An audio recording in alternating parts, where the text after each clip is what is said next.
अब आप सोच रहे होंगे कि राज ठाकरे बार बार पाला क्यों बदलते हैं। राज ठाकरे करीब 2.5 दशक पहले ही राजनीतिक महत्वाकांक्षा पाल बैठे थे कि बाल ठाकरे के बाद शिवसेना की बागडोर उनको मिलेगी, लेकिन ऐसा नहीं हुआ।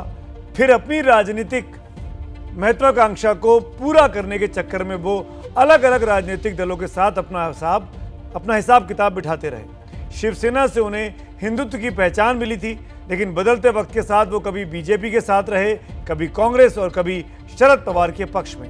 आज फिर से हनुमान चालीसा के जरिए कट्टर हिंदुत्व की पुरानी पहचान को वो मजबूत करना चाहते हैं। राज ठाकरे की 16 साल पुरानी पार्टी जरूर है एमएनएस, लेकिन अब तक पार्टी का कोई जनाधार नहीं बन पाया।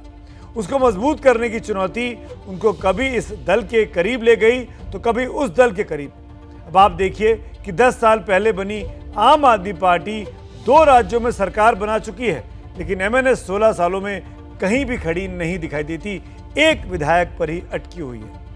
राजनीति के हर मोड़ सत्ता की मंजिल तक जाते हैं। पिछले लोकसभा चुनाव में राज ठाकरे एनसीपी और कांग्रेस के साथ दिखते थे, लेकिन महाराष्ट्र में विधानसभा चुनाव के बाद शिवसेना ने बीजेपी को छोड़कर जब कांग्रेस एनसीपी से गठजोड़ कर लिया तो राज ठाकरे अकेले पड़ गए।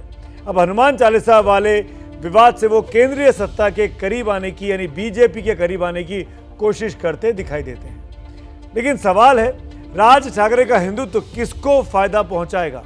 खुद राज ठाकरे को जो अपने लिए सियासी जमीन तलाश रहे हैं, या फिर बीजेपी को जो शिवसेना के साथ छोड़ने के बाद अपने लिए महाराष्ट्र में पार्टनर ढूंढ रही है, या फिर कहें इस नए राजनीतिक कदम का फायदा मराठा नेता शरद पवार तो नहीं उठा लेंगे?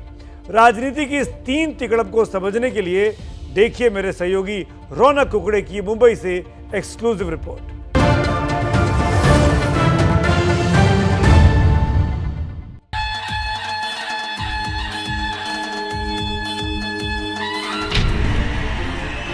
बड़े लंबे समय तक खामोशी में जिस राज ठाकरे की राजनीति घिसट रही थी, वो राज ठाकरे पिछले 1 महीने से महाराष्ट्र की राजनीति की धुरी बने हुए हैं। लाउडस्पीकर पर अजान के बदले हनुमान चालीसा पढ़ाने का राज का प्रण महाराष्ट्र में राजनीतिक महाभारत का कारण बन गया है।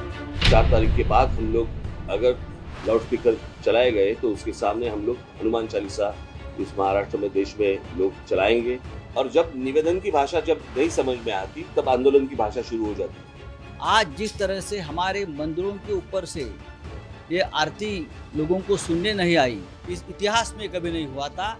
लेकिन भारतीय जनता पार्टी ने जिस प्रकार की राजनीति राज ठाकरे जी के साथ शुरू की है, उसके लिए हिंदुओं के लिए काला दिन है। राज ठाकरे पर मुकदमा भी हो गया।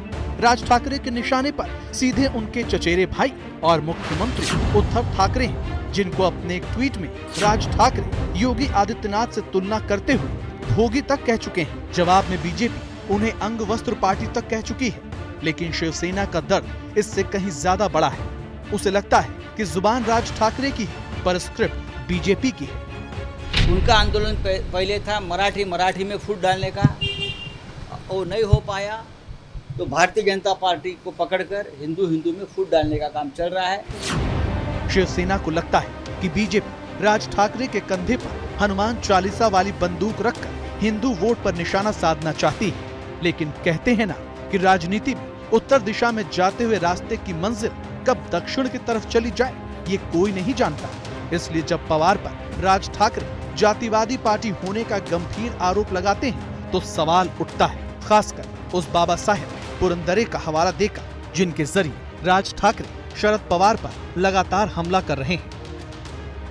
बाबा साहब पुरंदरे जाति से ब्राह्मण थे। उन्होंने छत्रपति शिवाजी महाराज के इतिहास को, उनकी वीरता को महाराष्ट्र के घर घर तक पहुंचाने का काम किया। साल 2004 में जब अमेरिकी लेखक जेम्स लेन की a Hindu king in Islamic India नाम की किताब आई, उसको लेकर महाराष्ट्र में जमकर बवाल हो गया। और उसी दौरान तत्कालीन प्रधानमंत्री अटल बिहारी वाजपेयी 1 दिवसीय मुंबई दौरे पर आए थे। छत्रपति शिवाजी महाराज के पूर्णकालिक पुतले का उद्घाटन करने के लिए अटल बिहारी वाजपेयी जिस कार्यक्रम में शिरकत कर रहे थे वहीं पर शिवसेना प्रमुख बाला साहब ठाकरे भी मौजूद थे और अटल बिहारी वाजपेयी ने बयान दिया कि विचारों की लड़ाई ये विचारों से ही लड़ी जानी चाहिए, किताबों पर बैन कर नहीं। और इस अटल बिहारी वाजपेयी के बयान को एनसीपी ने जमकर बुनाया और साल 2004 के विधानसभा चुनाव में एनसीपी सबसे बड़ी पार्टी बनकर उभरी।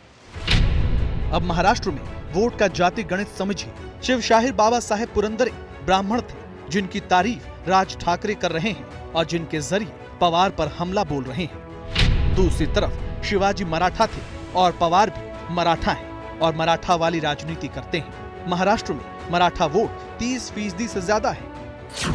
महाराष्ट्र में ब्राह्मण वोट बीजेपी को जाता है। जाहिर है कि मामला जब मराठा बनाम ब्राह्मण का बनेगा तो फायदे में पवार हो सकते हैं, क्योंकि तब मराठा वोटों की लामबंदी उनके लिए हो सकती है। इसलिए ओवैसी की पार्टी कह रही है कि राज ठाकरे की स्क्रिप्ट तो पवार साहब ने लिखी है। लेकिन हमको भी मालूम है कि कहीं ना कहीं एनसीपी चाहती है कि मन से बड़े, मन से ताकतवर हो, शिवसेना कमजोर हो, तो उसके बाद तो फिर अपने आप धंधा करेंगे और अपन शरद पवार साहब और गैंग बोलेगी कि आप सबसे बड़ी पार्टी हम रहेंगे करके। तो इसमें जो घटिया राजनीति खेली जा रही है उसमें इस शहर के लोगों को बलि का बकरा बनाया जा रहा है।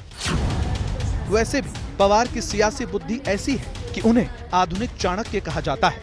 2019 में जिस तरह जीत हासिल करने वाली बीजेपी और शिवसेना का गठबंधन तोड़वा दिया, शिवसेना का अपनी और कांग्रेस जैसी धुर विरोधी पार्टी से गठबंधन करवा दिया और प्रदेश की सत्ता की अघोषित धुरी 2.5 साल से वो बने हुए हैं, उसमें ये कोई नहीं कह सकता कि पवार का अगला राजनीतिक कदम क्या होगा। और राजनीति में हर कदम फायदे के लिए उठाया जाता है। मुंबई से रौनक कुकड़े की रिपोर्ट।